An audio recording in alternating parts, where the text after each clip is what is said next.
পুকুর থেকে একটি বস্তাবন্দি 13 বছর একটি বালকের লাশ উদ্ধার করা হয়। সন্দিগ্ধ হিসেবে প্রথম ইমদাদুলকে গ্রেপ্তার করি এবং গ্রেপ্তার করার পরে সে ব্যাপক জিজ্ঞাসাবাদ এবং বিভিন্ন তার তথ্যপত্র তার সঙ্গে উপস্থাপন করার পরে এক পর্যায়ে সে স্বীকার করে যে এই হত্যাকাণ্ডটি সেই ঘটিয়েছে এবং সে একাই করেছে এবং সে আরও স্বীকার করেছে যে যদিও এটা পরবর্তীতে আমাদের মেডিকেল রিপোর্টের প্রমাণের সাপেক্ষ বিষয় যে তাকে বলাৎকারও করেছে। গত 11 তারিখ সকাল 8টার দিকে শেরপুর থানার দক্ষিণ আমইন গ্রামে একটি পুকুর থেকে একটি বস্তাবন্দি একটি শিশু 13 বছর একটি বালকের লাশ উদ্ধার করা হয় এবং তৎপ্রেক্ষিতেই আমরা দেখেছি যে এই বিষয়ে একটি জিডি হয়েছিল তার আগের দিন 10 তারিখে তার এবং জিডি নিখোঁজ জিডি করেছিল তার বাবা। তার প্রেক্ষিতেই আমরা যখন লাশটি পেয়ে তখনই আমরা তদন্ত শুরু করি এবং আমরা বিভিন্ন গোয়েন্দার তথ্য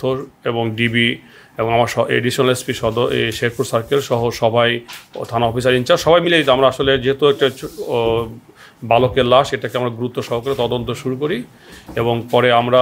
সন্দিগ্ধ হিসাবে প্রথম ইমদাদুলকে গ্রেপ্তার করি এবং গ্রেপ্তার করার পরে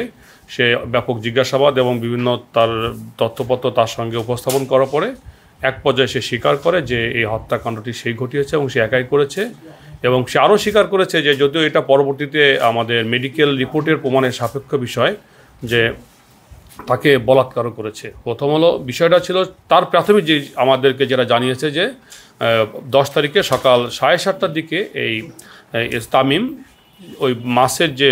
খামার ওই খামারে গিয়ে সে তার কিছু মাছের খাবার সেখান থেকে নেয় এবং এটা দেখে ফেলে ইমদাদুল এবং যেটা জেনেছে যে কিছুটা মানসিক বিকৃত এবং সে তখন তার সঙ্গে এই খারাপ কাজ করার তাকে বলে সে প্রথম রাজি না হলেও পরে তাকে ভয়ভীতি দেখানো হয় যে সে খাবার নিচে নাহলে তাকে বলে দিবে তো তাকে টর্চার করবে। এক প্রেক্ষিতে ছেলেটা রাজি হলেও কিন্তু যেহেতু বালক তখন সে তার পায়ুপথে তার ফ্র্যাকচার এবং সেখানে রক্ত বেরোলে সে ব্যথা চিৎকার করলে সে যেন বাইরে কেউ জানতে না চিৎকার তখন তাকে গলা টিপে সেখানে হত্যা করে এবং ওইখানকার একটা বস্তা ভরে লাশটা নিয়ে সে তার পুকুরে ফেলে দেয়। তা প্রাথমিকভাবে আমাদেরকে এতটুকু জানিয়েছে এবং আমরা তার যেভাবে বলেছে তার বক্তব্য অনুযায়ী আমরা আলামতগুলো জব্দ করেছি যেখানে যে চটের উপরে তাকে শুয়েছিল, তারপর যে বস্তাবন্দি লাশ পাওয়া গিয়েছে, তারপরে একটি রশি পাওয়া গিয়েছে এবং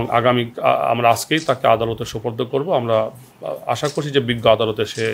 164 ধারায় জবানবন্দি প্রদান করবে। এর সঙ্গে আরও কেউ জড়িত আছে কিনা আমরা সেটাও তদন্ত করে সে আরও কারোর নাম বলেনি, তারপর আমরা তদন্ত করে দেখতে হবে যে আসলে এর সাথে আর কেউ জড়িত আছে কিনা বা আর কারো সম্পৃক্ততা বা ইন্ধন আছে কিনা পিছনে।